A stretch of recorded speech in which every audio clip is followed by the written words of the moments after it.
एक नगर में एक सेठ जी रहते थे। उनके 7 बेटे और 7 बहुएं थी। इन 7 बहुओं में से 6 बहुओं के तो पीहर थे, लेकिन 7वीं बहू के पीहर नहीं था। जब वह गर्भवती हुई तो उसे घेवर खाने की इच्छा हो रही थी। उसके पीहर नहीं था तो उसने एक घेवर चुरा कर पानी भरने गई तब ले गई। वहां जाकर पेड़ के नीचे घेवर रख दिया और सोचा कि पानी भरकर आराम से घेवर खा लूंगी। जब वह पानी भरकर घेवर लेने गई तो वहां घेवर नहीं मिला। उस पेड़ के पास एक बांबी थी, उसमें एक नागिन रहती थी। वह नागिन भी उस समय गर्भवती थी। घेवर को देखकर नागिन की इच्छा उसे खाने की हुई और उसने घेवर खा लिया। उस नागिनी ने सोचा कि यदि साहूकार की बहू मुझे गाली देगी तो मैं उसे डस लूंगी, और यदि कुछ नहीं कहेगी तो इस बिना पीहर को पीहर दिखा दूंगी।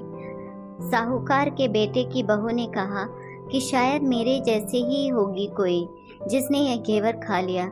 ऐसा सुनकर नागिन बहुत खुश हुई और उसने अपने बेटों से कहा, तुम इंसान का रूप बनाकर जाओ और साहूकार के बेटे के बहू को लेकर आओ। नागिन के बच्चे इंसान का रूप बनाकर साहूकार के घर चले गए। वहां जाकर उन्होंने कहा कि हम हमारी बहन को लेने के लिए आए हैं। तब सास ने कहा, पहले तो कभी नहीं आए, इतने दिन कहाँ थे?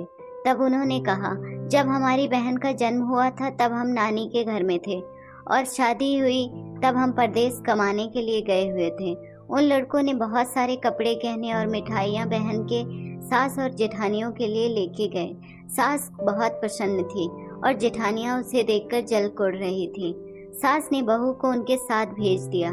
भाभी के पास जाकर उन्होंने कहा, बहन हम नाग हैं। उस दिन जब तुमने पेड़ के नीचे घेवर रखा था तब तुम्हारा घेवर हमारी माँ ने ही खाया था। उन्होंने तुम्हें अपनी बेटी माना है, इस नाते से तुम हमारी बहन हुई। बहन अब तुम हमारी पूंछ को पकड़ लो और डरना मत। उनके कहने पर वह पूंछ पकड़कर बांबी में चली गई। वहां पर उन्होंने उसे बहुत लाड़ प्यार और सुख से रखा।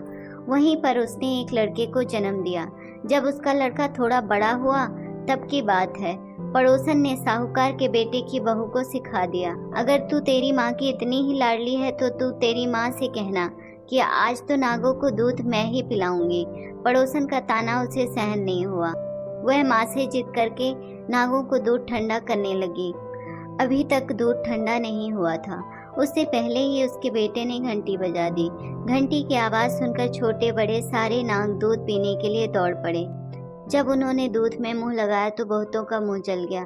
तब नाग क्रोधित होकर बोलने लगे, हम बहन को काटेंगे। उसकी माँ ने उन्हें समझाते हुए कहा, किसी मत काटो, यह तुम्हें आशीष देगी।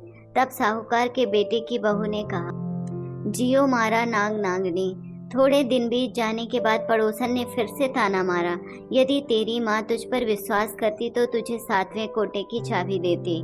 उसने माँ से जिद करके चाबी ले ली। जब ताला खोला तो अंदर झूले में बाबा नांग झूल रहे थे। उसने बाबा नांग से कहा, सत सत राम बाबा। उन्होंने कहा कि तूने सत सिया राम कर लिया, वरना मैं तुझे डस लेता। तब उसने कहा कि आप तो मेरे पिता हो, मुझे कैसे डस सकते हो? और बोली, जियो नाग नागनी, जियो वासुकी नाग। नाग देवता ने उसको 9 करोड़ का हार दिया। माँ ने अपने बेटों से कहा, बाई तो अब बड़े घरों में हाथ डालने लगी है, उसे घर पहुंचा दो। नागों ने साहूकार के बेटे की बहू को बहुत से गहने कपड़े दिए और ससुराल पहुंचा दिया।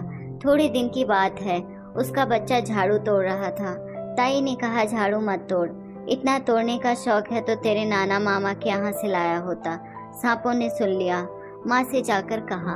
माँ ने कहा, 2 झाड़ू सोने के बनवाओ, 2 चांदी के बनवाओ और दे आओ। ताइयां देखकर जल गई। कहने लगी, इसको तो ताना मारने से धन बढ़ता है। कुछ दिनों के बाद की बात है, बच्चा गेहूं बिखेर रहा था। ताई ने ताना मारा, गेहूं बिखेरने का शौक है तो नाना मामा से ले आता, हमारे यहाँ का मत बिखेर। सांपों ने सुन लिया और जाकर माँ से बताया। माँ ने कहा, 2 बोरी दाने सोने के गढ़ाओ, 2 बोरी दाने चांदी के गढ़ाओ और दे आओ। ताइयां और जल गई। कहने लगी, इसे ताना मत मारो, इसका धन बढ़ता है। छोटी जेठानी लकड़ी लेने गई। वहाँ सांप था। उसने सोचा सबसे छोटी को भेजना चाहिए, सांप उसे खा जाएगा तो मुसीबत ही मिट जाएगी। छोटी बहू लकड़ी लेने गई तो वहाँ सांप बैठा था। बोली, भैया राम राम। सांप ने झट से बिछुए दे दिए। पहनकर छम छम करती आई। जेठानियाँ देखकर जल गई।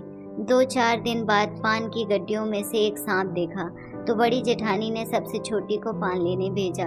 उसने सोचा आज अवश्य सांप काट लेगा। सांप को देखकर छोटी बोली, भैया घर में क्या हाल चाल है, सब ठीक है ना? सबको मेरा राम राम कहना। सांप ने मुंदड़ी पहना दी। जेठानियाँ फिर जल कुड़ गई। उसका पति दुकान से आया तो सिखा दिया कि तेरी बहू के तो सांप बिच्छू से दोस्ती है। साहूकार का बेटा अपनी बहू से रात को कहने लगा, सच सच बता, सांप बिच्छू तेरे क्या लगते हैं जो तुझे काट खाने के बजाय गहने देते हैं? बहू ने कहा, वो तो मेरे भाई भतीजे लगते हैं। फिर उसने सारी बात बताई अपने पति को। पति ने कहा, तो क्या तेरे भाई भतीजे तुम्हें ही बुलाते हैं, कभी अपने जमाई को यानी हमें तो नहीं बुलाते? कोने में छुपे सांपों ने यह बात सुन ली और अपनी माँ से जाकर बता दिया। माँ ने कहा, दोनों को बुलाओ। वे इंसान का रूप बनाकर दोनों को व बच्चे को बुला लाए। खूब कपड़े गहने देकर तीनों को विदा किया। ऐसा समर्थ पीहर नाग पंचमी की कहानी कहने वाले को, नाग पंचमी की कहानी सुनने वाले को सबको मिले। जैसे अनपीहर वो पहले रही वैसे किसी को भी न रख। यह थी नाग पंचमी की कहानी। हम आशा करते हैं कि आपको नाग पंचमी की कहानी अच्छी लगी होगी। धन्यवाद।